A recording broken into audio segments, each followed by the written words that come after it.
Hello दोस्तों, स्वागत है आपका मेरे यूट्यूब चैनल मेडिको ट्रेडर पे।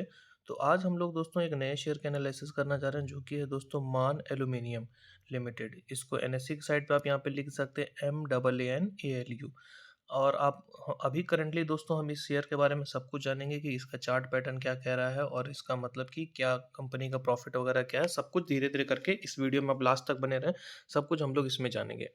अभी देख सकते हैं करंटली दोस्तों ये शेयर मतलब जैसे कि आज आपको 14 नवंबर, आज तो मार्केट बंद है, तो नवंबर 13 को ये शेयर का प्राइस क्लोजिंग हुआ है 135 रुपये 30 पैसे का ये शेयर है। मतलब कल के दिन में इस शेयर ने 1 रुपये 70 पैसे का इंक्रीमेंट किया हुआ है, जो कि आपको 1.2% के आसपास में हो रहा है। काफ़ी अच्छा वो देखने को मिल रहा है। अब अगर पिछले 5 दिन की बात करते हैं तो पिछले 5 दिन में दोस्तों इस शेयर ने काफ़ी अच्छा परफॉर्मेंस नहीं किया है। अब ये 6 रुपये 20 पैसे गिरा है। अभी दोस्तों क्यों गिरा है 5 दिन मतलब कि अब मान लीजिए 1 वीक हो गया है। अब ये क्यों गिरा है उसके पीछे भी रीज़न हम लोग जब चार्ट एनालिसिस करेंगे तो उसमें प्रॉपर तरीके से देखेंगे। अब अगर हम लोग 1 महीने की बात करते हैं तो पिछले 1 महीने में अगर इस शेयर को किसी ने खरीदा होगा या होल्ड करके रखा होगा, तो इस शेयर ने दोस्तों उसको 40% तक का रिटर्न दिया है। मतलब कि ₹38 तक का इंक्रीमेंट इसमें देखने को मिला है। अगर हम लोग और थोड़े लंबे टाइम फ्रेम पे चलें और अगर हम लोग 6 मंथ का देखते हैं तो पिछले 6 महीने में ये शेयर 190% का रिटर्न दिया है दोस्तों। दोस्तों यही डिफरेंस है शेयर मार्केट और बैंकिंग में। बैंक में अगर आप अपना पैसा रखते हैं तो वो आपको 10% या फिर 12% मैक्स टू मैक्स परसेंटेज देता है। बट यहाँ पे अगर आपने अपना परसेंट रिटर्न किया देख सकते हैं 190% मतलब अप्रॉक्स 200% के अप्रॉक्स में यहाँ पर आपको रिटर्न मिला है, जो कि 88 रुपये के आसपास में हो रहा है। बस ये है दोस्तों कि शेयर मार्केट में अगर आपको नॉलेज नहीं है तो मतलब इसमें इन्वेस्टमेंट भी एक प्रकार का लॉस ही माना जाता है। अब दोस्तों थोड़ा-सा हम लोग इसका एनएससी के चार्ट पे चलेंगे, फिर धीरे-धीरे करके आगे बढ़ेंगे कि कैसा क्या है। एनएससी के चार्ट से पहले हम लोग थोड़ा-सा इस शेयर के बारे में थोड़ा जान लेते हैं दोस्तों कि क्या है ये शेयर। ये दोस्तों आप लोग देख सकते हैं ये जो शेयर है ये एंगेज है in the business of the manufacturing and trading aluminium profiles. क्यों इसका नाम ही आप देख सकते हैं क्या लिखा है MAAN aluminium limited. Aluminium ingots, aluminium billets मतलब ये एल्यूमीनियम से रिलेटेड चीज़ों वगैरह में डील करता है। अब दोस्तों थोड़ा-सा नीचे अगर आते हैं तो इस शेयर का जो टोटल मार्केट कैपिटलाइज़ेशन है वो दोस्तों आप लोग देख सकते हैं वो 730 करोड़ के आसपास में, जो कि काफ़ी अपना डिसेंट अभी तक मतलब कि चला। और इस शेयर का आरईओए देख सकते हैं आप लोग अ, जो कि 46% के आसपास में है। अब दोस्तों हम लोग इस शेयर का थोड़ा प्रॉफ़िट एंड लॉस इस पे जाते हैं कि कैसा क्या है। तो आप लोग यहाँ पे दोस्तों देख सकते हैं यहाँ पर प्रॉफ़िट एंड लॉस लिखा हुआ है और यहाँ पे सेल्स मतलब कि इस कंपनी ने कितना अभी तक का सेल्स किया हुआ है। तो मार्च 2023 में इसका जो रिज़ल्ट है उसमें 814 करोड़ का सेल्स हुआ है अभी तक का। और एक्सपेंसेस दोस्तों आप यहाँ पे देख सकते हैं जो कि लगे हैं 743 करोड़ के आसपास में।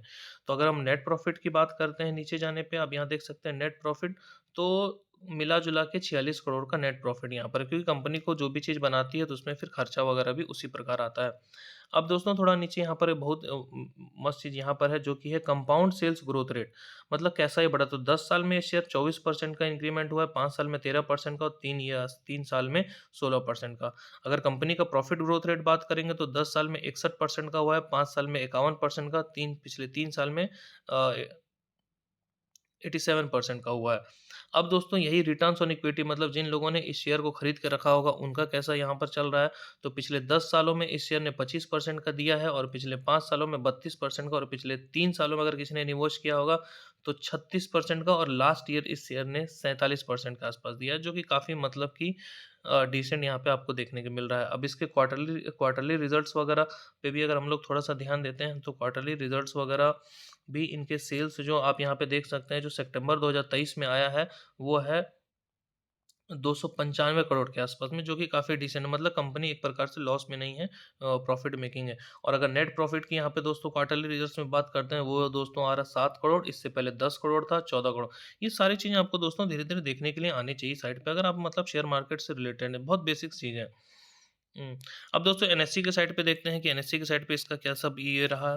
तो कल के दिन में दोस्तों देख सकते हैं ये शेयर का जो ओपनिंग था वो था ₹133.60 के आसपास में। इस शेयर ने हाई लगाया ₹137 के और लो लगाया ₹130 का और क्लोजिंग किया 134.95 का। अब यहाँ पे दोस्तों देख सकते हैं कि पिछले दिन अगर हम लोग थोड़ा-सा इसमें ये देखते हैं, अब यहाँ पे देख सकते हैं सिंबल इसका क्या है MNNALU, मतलब कि ये सर्च मारिएगा तब आपको ट्रेडिंग व्यू पे दिख जाएगा और इसकी बेसिक इंडस्ट्री एल्यूमीनियम है। कभी भी मैं हमेशा दोस्तों कहता हूँ, अगर आपको शेयर मार्केट में निवेश करना है, मतलब कि आपको शेयर मार्केट में आना है, तो उसका आपको पास प्रॉपर नॉलेज होना चाहिए कि आप किसी भी शे ऐसे नहीं कि किसी की टिप्स पे भी आपने कहीं पे भी इन्वेस्टमेंट कर दिया। आपको खुद का थोड़ा-सा पता होना चाहिए। अब दोस्तों थोड़ा ये नीचे चलेंगे, तो आप यहाँ पे देख सकते हैं दोस्तों क्या लिखा है, डिलीवरी पोजीशंस 13 नवंबर 2023। डिलीवरी पोजीशंस का मतलब ये होता है कितने लोगों ने कल लास्ट तक जो है इस शेयर्स को बाय किया है, मतलब आगे पोजीशंस के लिए स्विंग ट्रेडिंग या फिर पोजीशनर्स के लिए होल्ड किया। ईओडी मतलब होता है दोस्तों एंड ऑफ द डेट। तो यहाँ पर आप देख सकते हैं 1,10,000 शेयर, 1,10,000 शेयर कल की टोटल यहाँ पर जो है मतलब बाइंग हुई थी, जो कि 62% के आसपास में हो रहा है। और जो क्वांटिटी ट्रेड हुई, मतलब इंट्राडे में जो ट्रेड हुई, वो 1,75,000 के आसपास में क्वांटिटी यहाँ पर ट्रेड हुई है। बाकी इस शेयर का मैंने आपको सब कुछ यहाँ बताया। अब इस शेयर का मतलब हम लोग मेन चलते हैं चार्ट पे, क्योंकि चार्ट को ही दोस्तों मैं सबसे सुप्रीम मानता हूँ। जितना भी आप चार्ट देखिएगा, सबसे ज़्यादा चार्ट जो है, चार्ट ही सब कुछ है दोस्तों। कि कुछ भी हो जाए, चार्ट सबसे बेस्ट दोस्तों रहता है। अब यहाँ पे दोस्तों देख सकते हैं, अब यहाँ पर मैं ये दोस्तों पहले वन डे का टाइम फ्रेम है, इसके बाद हम लोग थोड़ा वीकली भी इसका एनालिसिस करेंगे। वन डे के टाइम फ्रेम पे दोस्तों यहाँ पर आप लोग देख सकते हैं, ये इस शेयर का एक डिस्ट्रीब्यूशन फेज था। डिस्ट्रीब्यूशन फेज को जैसे ही शेयर ने पार किया, इसका एक एडवांसिंग फेज आया, अगेन ऐसे, फिर अगेन एक डाउनफॉल, फिर यहाँ पे ये जो जगह है दोस्तों, इसका मैं जूम करके बताता हूँ। अगेन ये फिर यहाँ से दोस्तों ऊपर चला गया। अब दोस्तों ये वाला जो फ़ेज़ आप यहाँ पे देख सकते हैं शेयर का, जहाँ पे आपको डॉट डॉट लाइन लाइन सिर्फ दिखाई दे रहा है, ये दोस्तों होता है, यहाँ पर इस शेयर का लोअर सर्किट लगते जा रहा था। लोअर सर्किट मतलब कि लोअर सर्किट लगने का मतलब कि जिस जगह ना तो कोई बायर मिल रहा है बेचने के लिए और ना तो कोई दोस्तों सेलर लग रहा है। ये बहुत ही मतलब कि एक टफ कंडीशंस आ जाती है, मतलब कि शेयर में, कि आपको ना आपको अगर आपको मतलब जैसे यहाँ से अगर ऊपर बढ़ भी रहा था, तो मान लीजिए अगर किसी को बेचना भी हो रहा होगा, ना तो यहाँ पे उसे बायर मिल रहा होगा, ना तो दोस्तों यहाँ पे शेयर मिल रहा होगा। अब ये सर्किट्स दोस्तों इसलिए लगते हैं वो लिक्विडिटी के कारण, मतलब कि अगर इस शेयर में लिक्विडिटी नहीं रहेगा, लिक्विडिटी मतलब क्या, कि नंबर ऑफ बायर्स और सेलर्स होने चाहिए। अगर मान लीजिए कि अगर मान लीजिए कि बायर और सेलर इसमें होंगे ही नहीं, तो कौन शेयर को ऊपर मतलब कि खरीदेगा और बेचेगा। तो इसीलिए वहाँ पे एक सर्किट लग जाता है, मतलब एक ज़ोन बन जाता है कि अब इसके आगे जो है इसका आगे शेयर का प्राइस जो है नहीं वगैरह जाएगा। अब यहाँ पे दोस्तों हम लोग वन डे के टाइम फ्रेम पे थोड़ा-सा इसको वो करते हैं। तो अभी इसने एक प्रॉपर, एक मान लीजिए ना कि अभी अगर मान लीजिए कि देखिएगा, तो एक प्रॉपर एक रेंज बना है, जो कि रेंज एक मान लीजिए आप ऊपर का रेंज मैं आपको सीधा-सीधा यहाँ से बता दूँ, वो दोस्तों है 150 रुपए के आसपास में, और जो नीचे का रेंज है दोस्तों वो है 128, मान लीजिए ना कि आपको 128 रुपए के आसपास में। अगर यहाँ पे देखूँ, ये दोस्तों हो गया 150 रुपए का रेंज वन डे के टाइम फ्रेम पे, और ये नीचे हो गया 128 रुपए के आसपास में। अगर कुछ लोगों ने इसे नीचे से मतलब कि बाय किया हुआ है, मतलब अप्रॉक्सिमेटली अगर यहाँ अगर मान लीजिए कि कुछ लोगों ने अगर मान लीजिए यहाँ पे कहीं पे बाय किया हुआ है, तो वो अगर मतलब एसएल अगर अपना यहाँ तक पहुँच कर एसएल रखना चाहेंगे, तो 128 रुपए का एसएल यहाँ पे रख के कर सकता है। अगर इससे नीचे आता है तो अगेन वो उसे सेल कर सकते हैं। बाकी यहाँ पर इसका अभी रेजिस्टेंस तो मान लीजिए आपको 150 रुपए के आसपास में है। अब इसी को हम थोड़ा-सा 1 वीक पे देखते हैं एनालिसिस, तो 1 वीक पे आखिर क्या कहना है, हाँ, देखिए दोस्तों कैंडलस्टिक पैटर्न्स काफ़ी कुछ कहती है आपको, काफ़ी कुछ यहाँ पर। शेयर देख सकते हैं कितने दिन से एक्यूमुलेशन फेज़ में ऐसे ही था, फिर यहाँ से निकला, फिर एक फेज़ आया एक्यूमुलेशन का, फिर अगेन यहाँ से ये बूस्ट कर रहा है। अगर 1 वीक पे दोस्तों इसकी बात करेंगे, तो आप यहाँ पर देख सकते हैं मतलब आपको नेगेटिव कैंडल का फॉर्मेशन यहाँ पे दिख रहा है।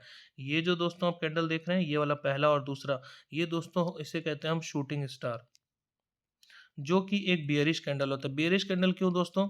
क्योंकि यहाँ पर आप देख सकते हैं इसने एक रेजिस्टेंस अगेन क्रिएट कर दिया, जो कि 150 रुपए के आसपास होगा।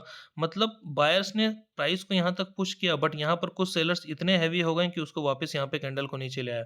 पहला दिन, फिर दूसरे वीक भी सेम, मतलब कि बायर्स ने इसको पुश किया, अगेन डाउन हो गया। और मतलब कि कल के दिन तो ये हुआ है कि बस एक छोटा-सा इनडिसीजन कैंडल, मतलब आप यहाँ पे देख सकते हैं कि इनडिसीजन कैंडल यहाँ पे सिर्फ बना हुआ है।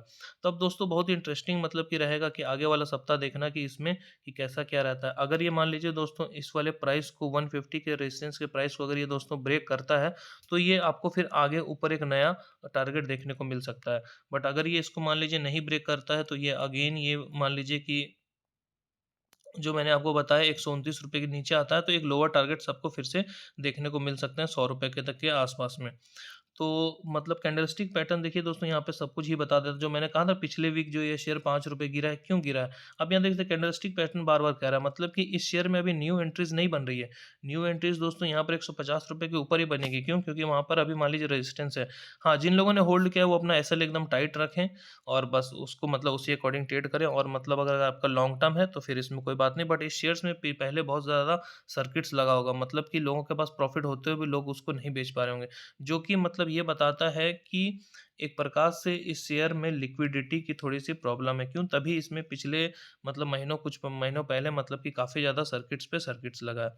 धन्यवाद दोस्तों, आप सबको इससे रिलेटेड कोई भी कन्फ्यूज़न हो तो आप कमेंट सेक्शन में लिख सकते हैं, मैं वहाँ पे रिप्लाई करूँगा। धन्यवाद दोस्तों।